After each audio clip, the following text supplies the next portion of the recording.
Get ready. This is the voice of Wayne America. Lighten up, Francis. With your host, Hi-ho, Kermit the Frog here. Mike Carnes. How do you measure yourself with other golfers?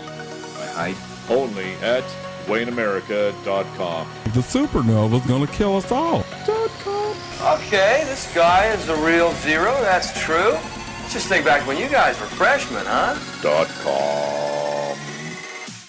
Hello and welcome to the Voice of Wayne America podcast, an exclusive here on WayneAmerica.com. I'm Mike Carnes, your host for the weekly program that we have here, talking about stuff going on here in Wayne, America, the best town in all of America. And we want to thank our sponsors from Providence Medical Center. We'll talk a little bit about them here a little later on in the podcast. But, we're getting to that kind of year where the school has started. It's the 2018-19 school year is underway.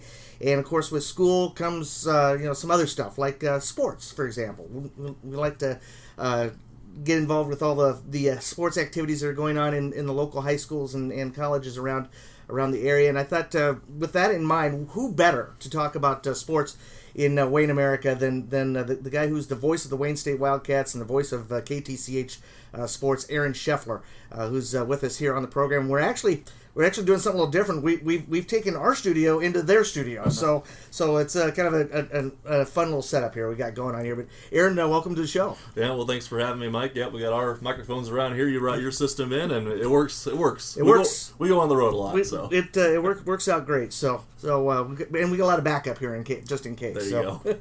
Well, I want to talk a little bit about Aaron. Aaron has been at KTCH now for how many years? What years? Going into my fifth year. I started in July of 2014.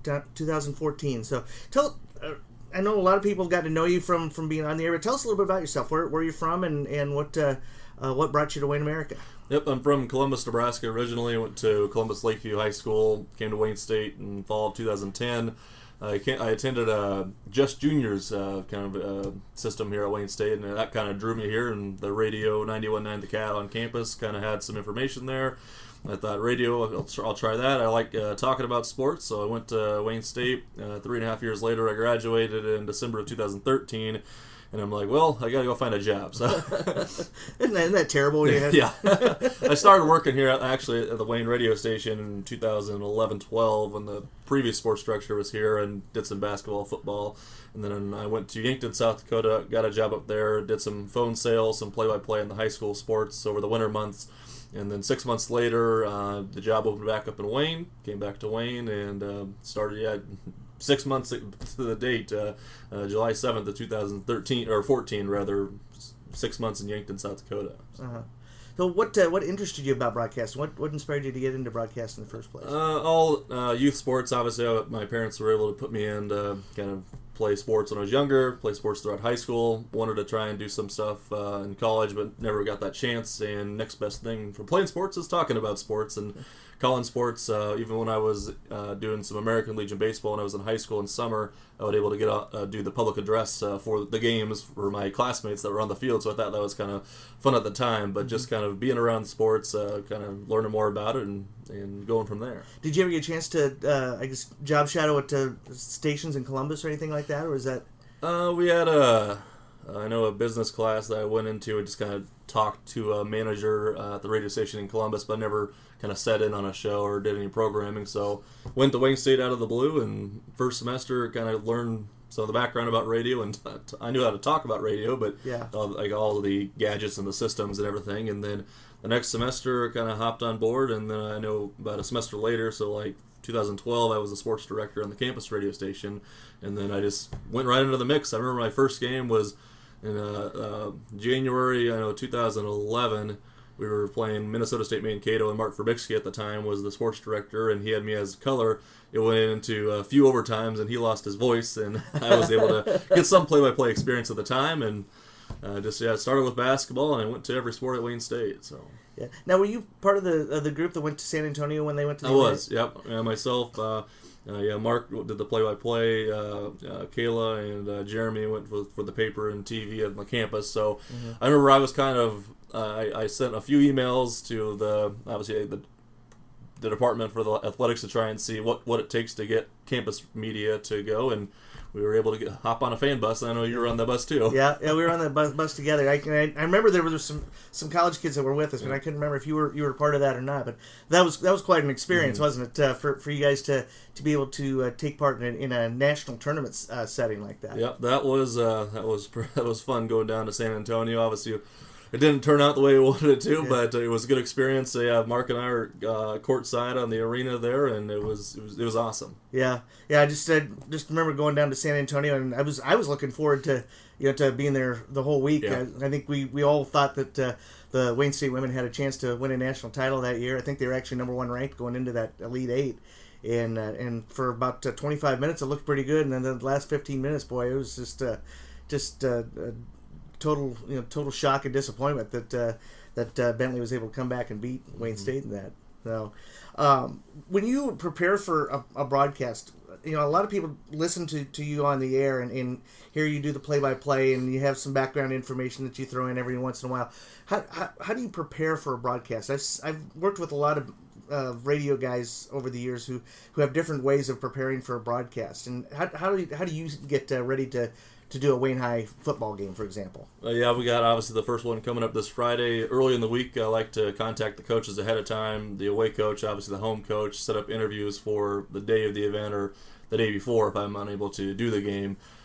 Just kind of get all the information, kind of have them email me some previous season stats or previous game stats, and obviously the coaches are a huge help to everybody in the media, and I like to thank them for sure for helping kind of make my job a little easier, able to kind of contact them, talk with them, and just kind of get some information about their kids. But kind of going into the day of the game, get there for sure about an hour, 15 hour ahead of time for my pregame show, and get everything set up, make sure the equipment works. Technology always has a way of from not working, so we make sure that works first. And kind of I like to print everything off, kind of highlight it ahead of time so I know what I'm talking about, tape it up on the wall, put it where I can kind of see it when I'm standing or sitting for football games or basketball or whatnot, and just kind of go from there. There's a lot of prep ahead of time to know what you're talking about, and you may not use that information obviously that Friday or that day, but you never know down the road when you might use it. So. Yeah, the one that I'm always impressed with is somebody who can watch a play and not refer back to the roster to try to find the number. Do you are you able to memorize rosters? It takes I know when I was just going back to college when I did some volleyball games. Obviously volleyball, I mean, your home team, but when the other team comes in, it takes a couple points to get the other teams, libero, setter, everybody ready. But yeah, for football, I mean, you know who the starters are, you know who the backups are, and once you kind of get those names down through a few drives, you can just like clockwork. I mean, you know that number, you know what that kid kind of looks like on the court or on the field. Yeah. And it takes a little bit, but yeah, I feel like I'm able to do that. Yeah, I'm thinking back to when I was in my younger days in newspaper. I worked alongside a guy in Fairbury who was the sports director at the radio station in Fairbury, and we would occasionally go to ball games together because a lot of times we were covering the same events, and so we'd just ride together to the games. And I would marvel at watching him in the press box before the game. He'd have his color guy with 2 stacks of index cards. And on one side was the kid's jersey number in bright red or blue, whatever the other opposing team's colors were, and then the back was a kid's name, his year, his height, his weight, and his position.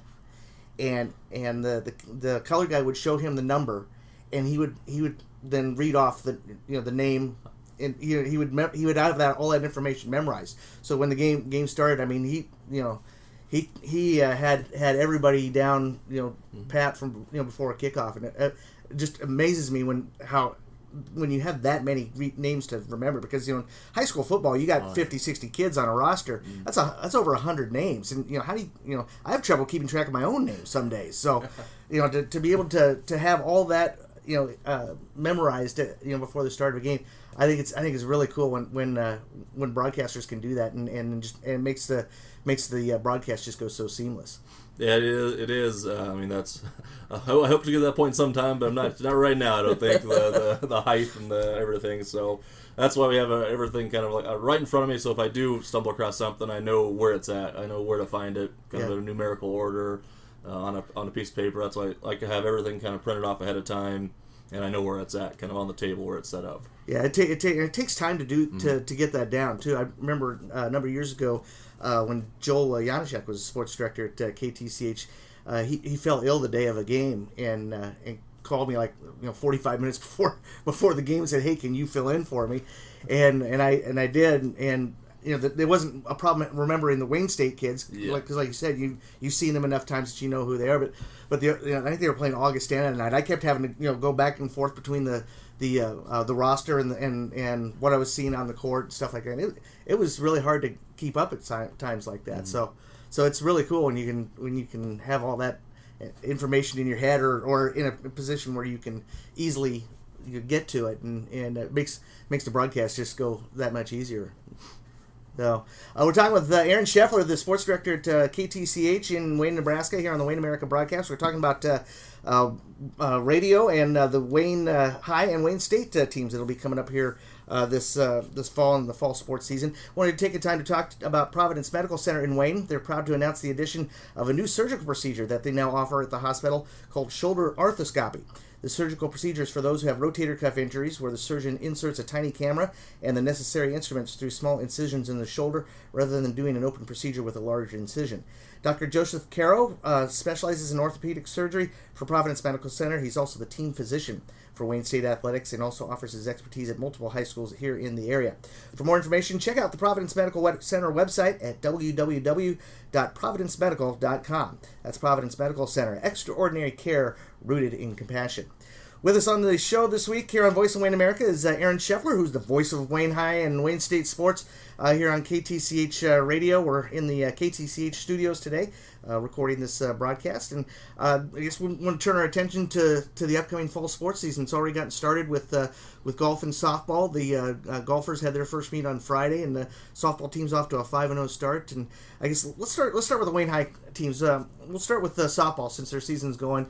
I know a lot of people are excited about Tori Kanishi as pitcher. She's already earned a National Pitcher of the Week honor and is off to a really good start. What are your thoughts about the softball team? What their potential for success is this year?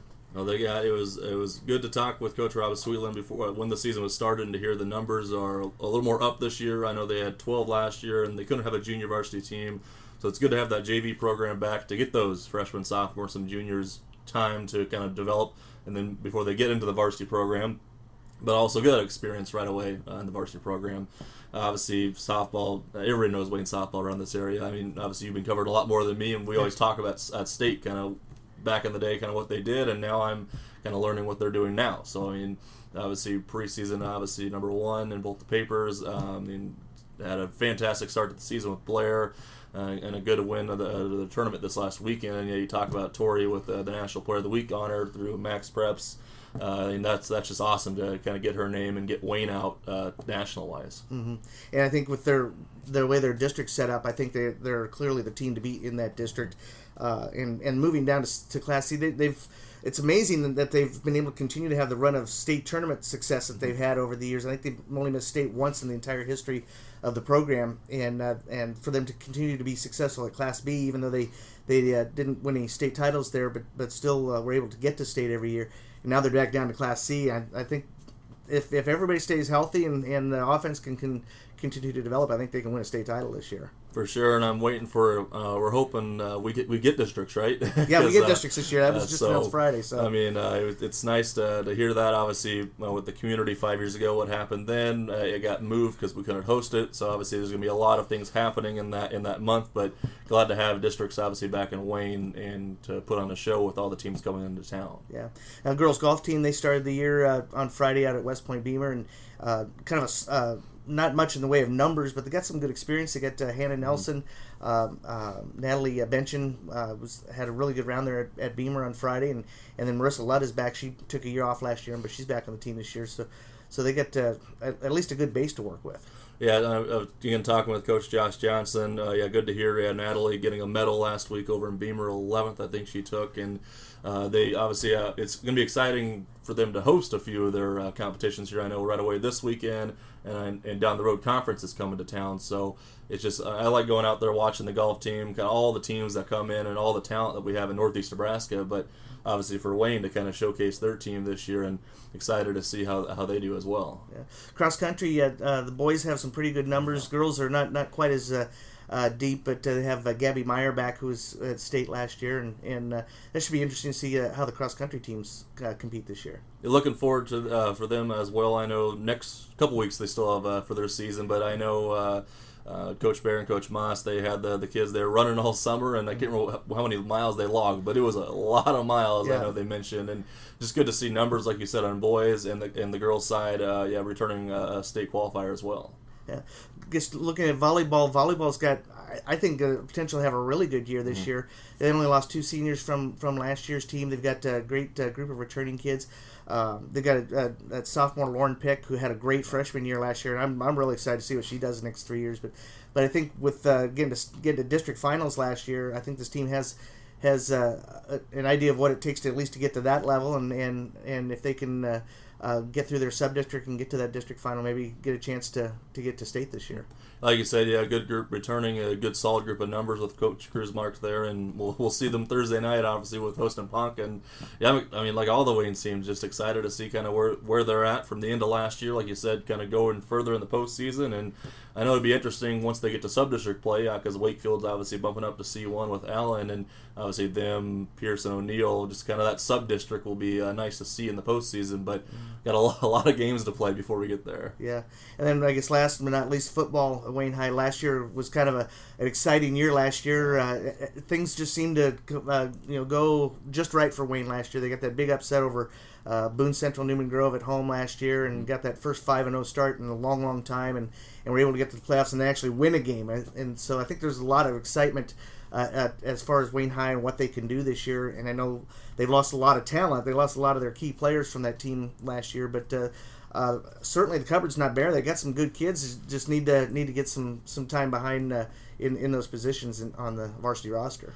Yeah, with me doing Wayne State football, I didn't get a chance to cover their Wahoo playoff game last year, but I was able to make the trip to Shattern and kind of watch them kind of get that win over in Shattern, a big win, and come back to Wayne to have a chance to host for that second round of the playoffs. So I'm excited to see where they're at this Friday with Wahoo again, I know. But yeah, Coach Plager said a lot of new faces coming out. Just another year kind of to revamp the program and get them back in Class C1. Yeah, and NSA certainly didn't do any favors for Wayne as far as that schedule goes. Wahoo Newman, Boone Central's back in the district. Certainly not too many cupcakes on that schedule, so it's gonna be a challenging year for him.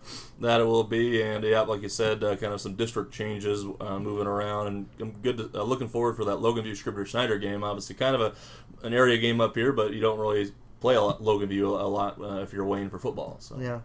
And let's turn our attention to Wayne State College. I know you're going to be covering most, if not all, of the Wayne State football games this year.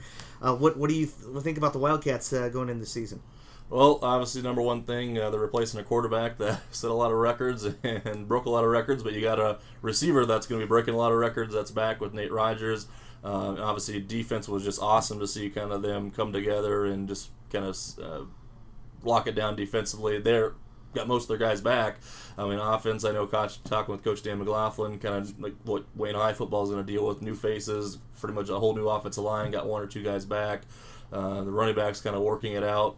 Looking forward to them to start their season next Thursday, but it's going to be obviously a grind at the beginning of this year because I know they kind of changed it up the format. South games are mainly first, and then they'll rotate them with the North games because we've got all these night games. Well, I'm right on the bus coming back on a Thursday night from Crookston last year, and then Friday morning, whenever we get back, I go to a Wayne High football game that night. So it helps me out too, but obviously more importantly for the student athletes and the coaches to have that. Get those South games out of the way, but those are obviously your division games that you want to do well in, and obviously you'll be healthy, like Coach McLaughlin told me early in the season. Those are going to be some really good and tough games. Yeah, and they start out with the Winona, who was a playoff team last year, so they're certainly not starting off with anything easy. It's going to be a good measuring stick right out of the gate to see where this team's at. That's going to be correct. Yeah, 21st ranked team in Division II, Winona State. Make sure everybody's, obviously, if you're in the area, come out and support the Cats. It's going to be some good competition, obviously, but it's a night game, so it makes the game. Makes me want to call the game a little better at night when it's under the lights. So. Yeah, the Thursday night game. Yeah, Thursday night, next correct. week, next Thursday. So, volleyball, first time in 10 years that they're not ranked in the preseason, but I think that will be short-lived. I think they've got a really good mix of kids back and really have the chance to do really well in what is inarguably the toughest conference and toughest region in Division II. It's these teams that we have ranked in the top 25 and the top 5 really for the NSIC volleyball, and when you play Concordia St. Paul, obviously the defending champions, last year we took them to 5 sets in the first round of the conference, couldn't quite get that win, but you took the defending champions to 5 sets and you've played them well throughout the season. So I mean, they're in Florida. I know they left Wednesday morning and then they go to Oklahoma, so it's nice to see them kind of travel a little further than just Colorado, get out of the Midwest area, so the girls can kind of build together and get ready for like you said, the long haul of the best conference in Division II. Yeah, and they don't really play any cupcakes at all. I think they've got a game with Shadrach State coming up in the middle of the season. That might be the closest thing to a cupcake they'll see outside of a bakery. They're gonna have some really, really tough games coming up. Soccer, last year they really had a season that was better than their record indicated. I think they were 4-6-8 last year. They went to overtime in 8 games and lost 6 of them. Had 2 ties in that. You know, if you win half of those games, you got a totally different outlook there with that soccer team. But they've got a good group of kids coming back this year. Yep, Joe Cleary obviously back as the head coach. Looking forward to see how his team does. He was telling me they have a lot of upperclassmen. This is the kind of the year where they, instead of a lot of freshmen, sophomores, they have a lot of junior, seniors that will play a lot. So it's good to see kind of the upperclassmen growing through the program, and now they can kind of pass it along to the underclassmen and let them know what they've learned along the way. Obviously getting 2 exhibition games out of the way this last weekend, and then he was telling me they're playing South Dakota State, a Division I opponent, and that's probably the top, like Division I wise. I don't think the last time they played, I can't remember the last time they played a D1 team.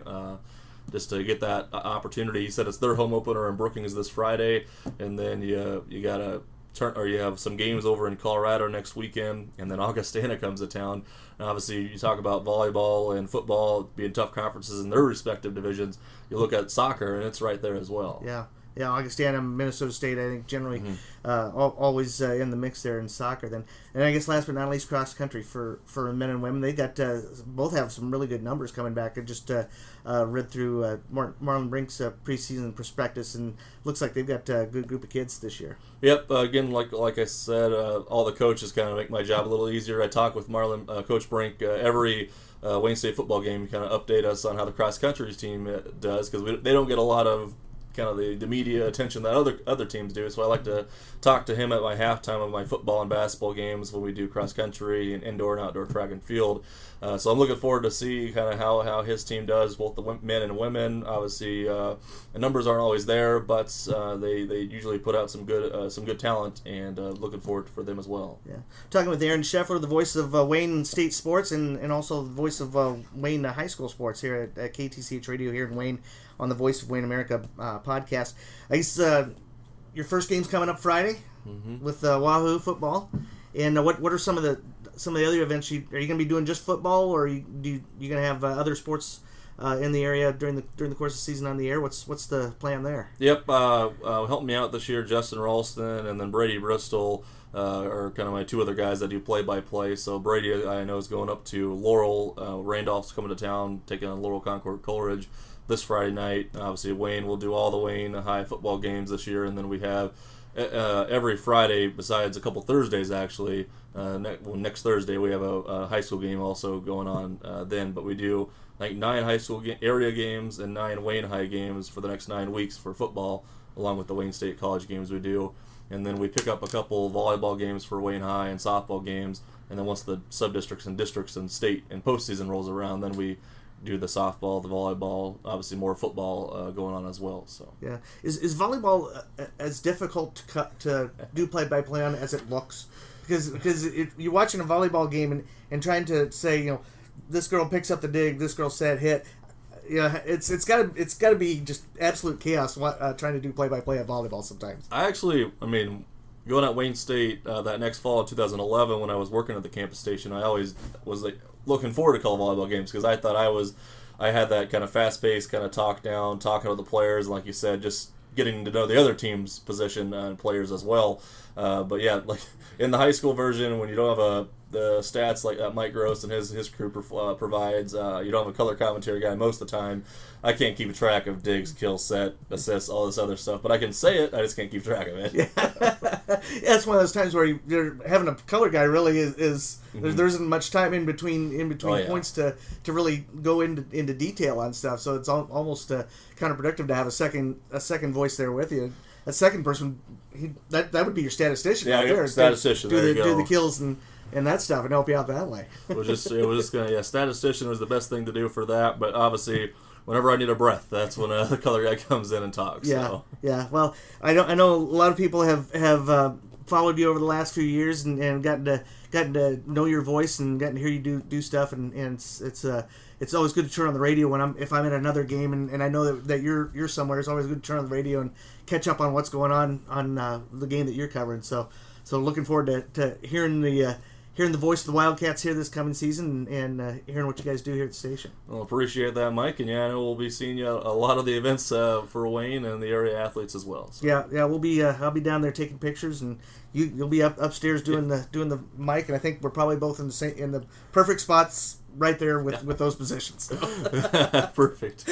Well, thanks a lot for talking to us this time here, Aaron. Appreciate it, and look forward to the season. Yep, thanks, Mike. Looking forward to it. All right, well, that's going to do it for this edition of the Voice of Wayne America podcast here on WayneAmerica.com. I want to thank Aaron Scheffler from KTCH for talking with us on the show this week, and thank our sponsors at Providence Medical Center for their support of the program. We'll do another edition of Voice of Wayne America here on WayneAmerica.com. Until then, this is Mike Carnes. Have yourselves a good one, and we'll see you later.